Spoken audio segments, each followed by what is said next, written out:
Folks, welcome back. My name is Rudy. Hang on. Oh, wait. I know there's cardboard. That ruined the moment. You're watching Alpha Investments for today's second video of the lights that become bright. So sit back, relax. We got the patron over here. I think it's Jayo or Jayo. I am awful with English. I can barely pronounce my own name, so bear with me on that. So we're going to see how the patron does today. I've been watching Bright Lights post-release. I've been kind of watching the single cards and kind of seeing the prices and kind of the sell-through and what people are buying. And I've been kind of very curious because I feel like after I did that first box opening video of this set, it was just not what I expected. I didn't realize the entire set is literally just, I don't know. I don't know if we've ever really had a set that was just strictly, hold on, how are we opening these? Is there a pull tab? Hold on. There is not a pull tab. Okay. So, and I know, I think I'm the only person that prefers, oh my gosh, I can't even open these things. Am I really that dumb? Oh my goodness, I am. Come on, there's no pull tab? Are we doing old fashioned? We gonna open through the middle? All right, this is now a video of watching Rudy figuring out how to open a pack of cards. Holy crap, I lost my train of thought there. So, I was like replaying back the first video I did on the first box opening of the set. And I guess this is really the first set we've had that was like a single theme to it. It has a very cybery feel to it. Like I don't want to say like a Cyberpunk 2077 game, first Majestic in a full common, but it doesn't feel like other Flesh and Blood sets. Some people have been expressing a lot of positivity that it's a nice change of pace. Other people felt that, well, I mean, I hope they don't do a bunch of sets in the future that are only, you know, leaned into one particular class or one support for, you know, mechs versus multiple support. You know, there's been a lot of interesting feedback, and I think it's okay, and I think it's important for, well, games to explore different types of sets and different types of themes, and, well, God, look at that foiling. I personally, and there's our Majestic Contest the Minefield. I personally don't see anything wrong with exploring different design types and archetypes and, you know, box designs, but yeah, this is a very different Flesh and Blood set. This is that, dude, that is gangster, man. This is like New York 1950s gangster with like a cyberpunk weapon. You know, I don't think there's anything wrong with that. I think what it is a lot of people maybe weren't expecting. Ooh, Evo Steel Soul Processor. My goodness. I just think a lot of people weren't expecting this type of set. I think that's the most thing. I think people were expecting something a little different. But man, this is, it's been getting some interesting reactions. Like, I've had patrons who said they absolutely love it. Well, everybody likes the art on it, of course. But a lot of people, I've actually had patrons who said that they were disappointed in the actual lack of support and different things in the set, since it was just kind of so heavy on the mech cyberpunk mechanologist. And I said, well, I mean, that's the point of the set. It's Bright Lights. It's supposed to be this futuristic, mechanical, steampunk gear city, right? Isn't that what we're going for? So, it's been quite interesting. I'm not going to call it a bad set because I don't think it is, but I think the feedback has definitely been not what people expected. I didn't realize it was a Majestic. I thought that was just a token hero card. Why is that not a token? It's like, why is that a Majestic? Okay, that's did I get that in the first box or the first video? I don't recall that being that way before. Anyways, of course, so we're looking for some big old goodies in this box. Obviously Marvel, maybe a Fabled or anything. Obviously, Joe, you get the best card will be graded by PCG and sent over to you after the video is filmed. And hopefully we get something really wild. Like, okay, well, that's a nice one. We got the old Wax Off, and that is actually a foil Majestic, our first foil Majestic of the video. So I'm hoping we get something really, really flashy so we can get you graded by PCG there and included with your order. If you want anything extra graded after this video, just send me a message, but we will hopefully get something really cool and really flashy and expensive, and we can get that graded and included over Teklo. I keep wanting to call it Teklo Vision, even though it's like a bus-in. Anyways. So, yeah, I just wanted to express that. I've been kind of just taking in a lot of feedback from everybody. But it just shows you never really know how people are going to respond to things. Ooh, Polarity Reversal Script. Everybody always views and absorbs data and looks at things always differently than you can imagine. You can't predict, you know, the public's reaction to things. There's things I've done over the years that I thought people were going to go crazy in excitement for, and nobody cared. There's videos I put a ton of time into, and I thought I was going to get a huge reaction, and literally it gets the least amount of views ever. Love that ratchet up. Look at that. Look at the detail in that foiling. You know, then there's other videos that I've literally turned on a camera, did one quick take, yelled for 5 to 10 minutes, and it gets 50 to 100,000 views, and everyone's all wound up, it's shared. But that's, you know, how we view things ourselves versus how other people are going to view them. Oh, it's just a base head. Never mind. I thought we had a cold foil legendary at first. I don't know why. I saw the artwork. I kept thinking it was a legendary. So, ladies and gentlemen, Cogworks base head. We did get a cold foil common over here. And not the best cold foil, but again, as I always say, if a box has a cold foil in it, we can't really complain about it being a bad box. That's always been my attitude of things like this.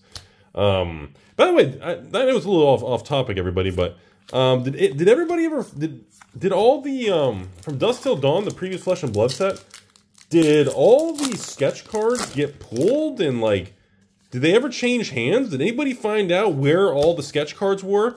The serialized sketch thing with like Prism and stuff. Did anybody ever like how many of those have come to market? Or ooh, look at that.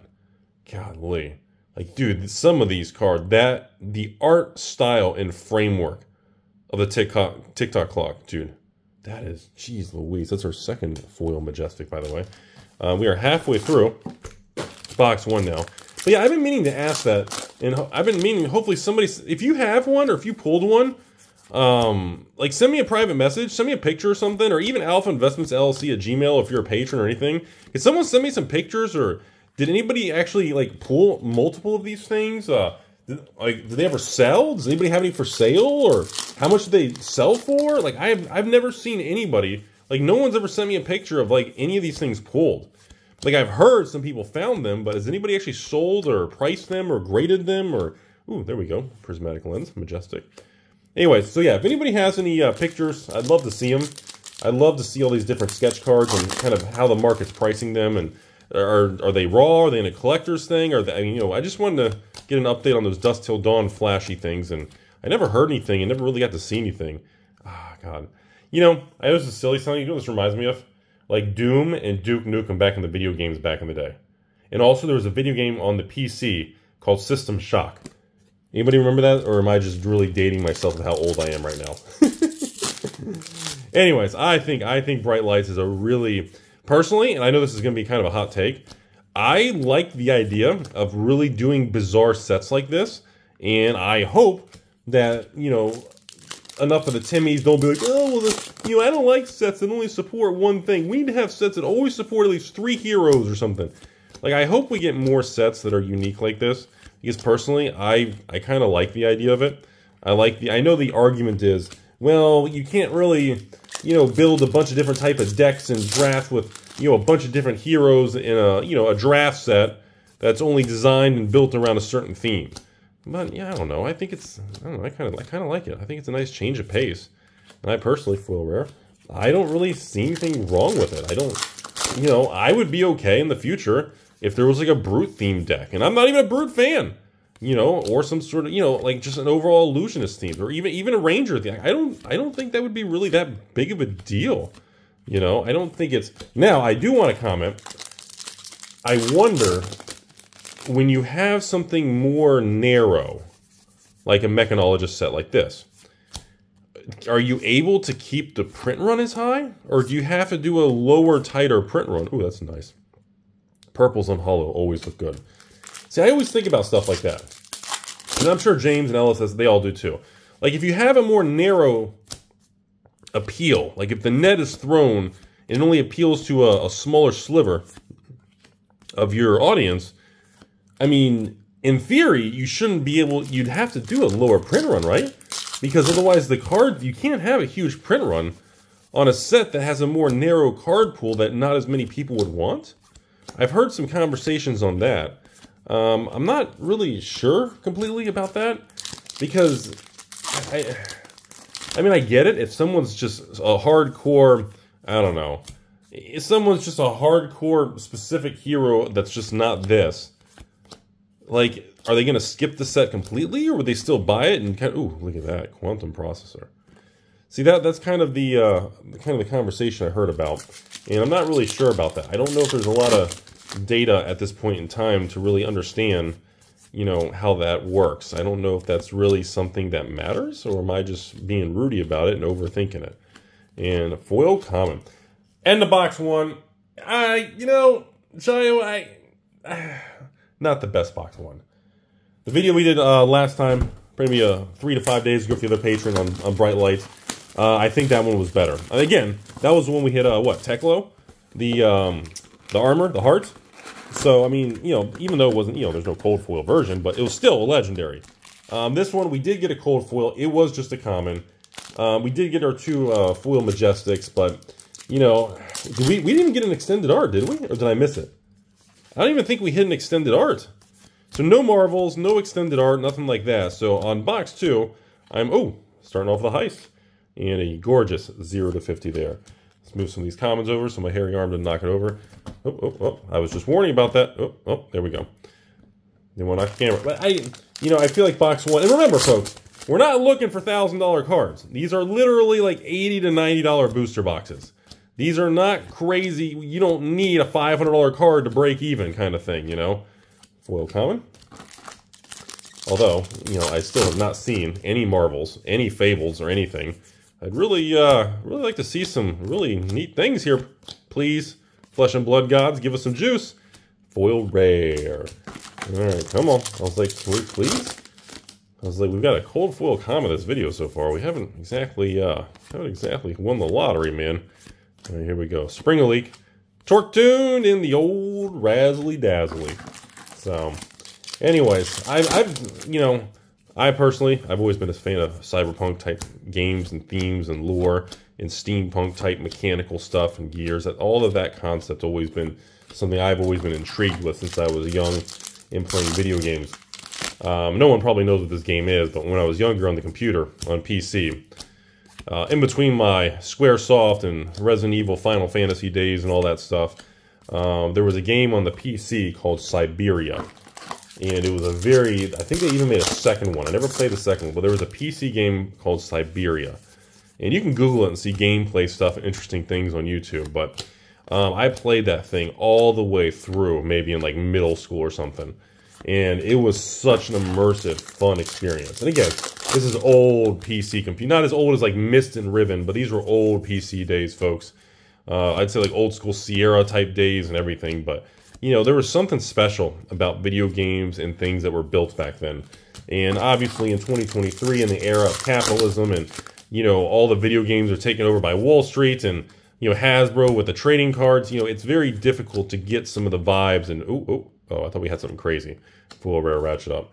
It's very difficult to recreate certain feels. And I know old guys like me say that with cards, we say that with video games, we say that with a lot of things in life, but you know, there is truth to it. Ooh, wow, Stasis Cell. I don't recall seeing that artwork. That's a really neat one in our foil common there. But there is truth to a lot of these things. And unfortunately, like old school vibes in the trading card world or PC world are going to be almost extinct in this era. And I believe one of the reasons Flesh and Blood really took off and really gained traction was all because of Rudy. Ha ha ha. No, I'm kidding. I'm kidding. Is actually because I think a lot of people saw a chance to begin on the beginning of a new card game that kind of has more of an old school value type vibe and designs, like an old world Magic kind of thing. And I think that's happening with Sorcery also coming up here. I think there's almost like an urge, or I would say maybe a craving for, ooh, and the old TikTok clock, foil Majestic. Really? Foil Majestic? So both of our foil Majestics in both boxes were TikTok clocks? Oh, that's kind of, what are the odds of that? Huh? That's kind of crazy. Anyways, I just think there's that yearning for a lot of people in the world to have that experience with trading cards and video games. And unfortunately, a lot of the really big companies have just annihilated that vibe, annihilated that feel. And the video game world is even worse, by the way, than the trading card world. If you want me to go into that, I should do a video on that. And, you know, it's just the world's different. And unfortunately, you know, it's not just nostalgia. It's just genuinely different. You know, there is a genuine, you know, shift in how things are made, marketed, and sold in 2023 versus, you know, 2003 and 1993. well, maybe not 1993. That's very early technology days, but 2003, let's call it. You know, so anyways, back to the come on. Oh, there we go. All right, well, we got a Golden Blade. This box too is not going good at all, man. Holy crap, this is just not a good... We are not having a good Bright Lights video today, everybody. No extended arts. No, can we please have some big hits? Big... Rev up. Full common. I was like, dude, we only have a third. We've got like 8 packs left and the video's ending. Dude, can we please have at least a common cold foil? Extended art or something? Can we have a Marvel? And... Medex. Holy smokes, where's all the goodies? This is a tough box opening, man. This is... Dude, we're going to be pressing F to pay respects for Jayo's losses, man. Okay. Penetration script. Yeah, the field. Foil common. Another wax off. This time non-foil. Alright. This is a tough video, folks. Not gonna lie. This one's, we're going down here. I've been ranting and raving, but we're gonna need a serious nice hit. Otherwise, we got a rough video. It is what it is. And, oh! Whoa! Wait a minute. Wait a minute. Hold on. Everybody hold on. Hold on. We got something.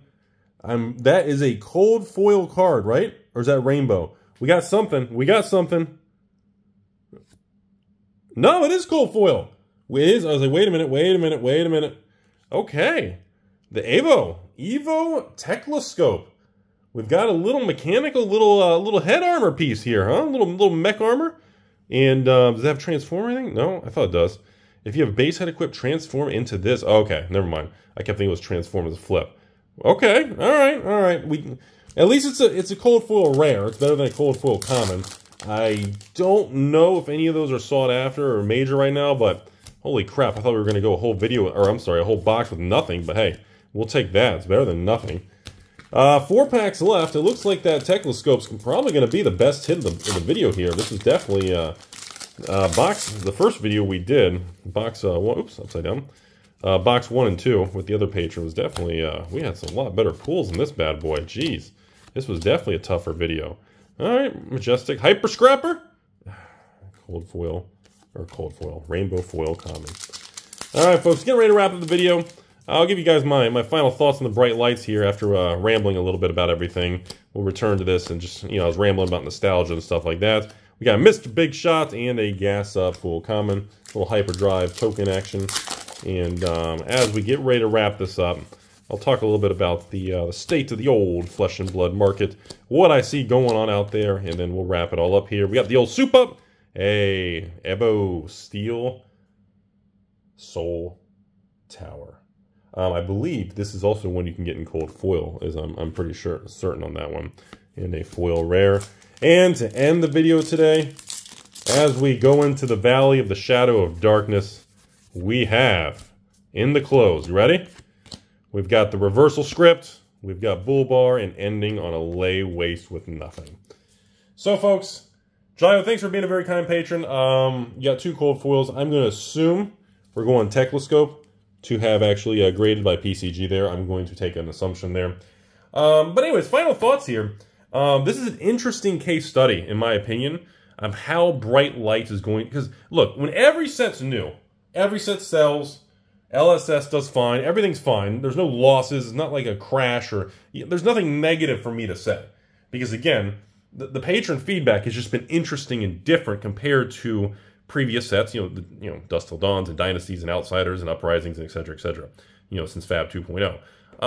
They're not. I think a lot of people were just not expecting this style of set. Does that kind of make sense? Number 2, I don't know if the market knows how to handle it yet. I feel like the market's trying to digest Bright Lights and trying to figure out, how this, how to price it. Is this something really, really special? I mean, what if LSS never makes a specialty set that's themed around a single, class again, Maybe in the future they only make, future sets that have, are support for 2 different heroes or 3, or maybe there's a minimum of 4. Maybe they learn from this. Okay, well, because I'm not really sure, if that's kind of the angle they're going to want to do. That's the feedback I've received from a couple patrons. Not complaining, but they just thought it was interesting. So I like to present the feedback because I know people, LSS and James and CC.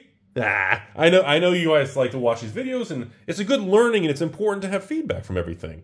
Personally, I don't see anything wrong with this style of set and the design and the engineering around this type of card pool.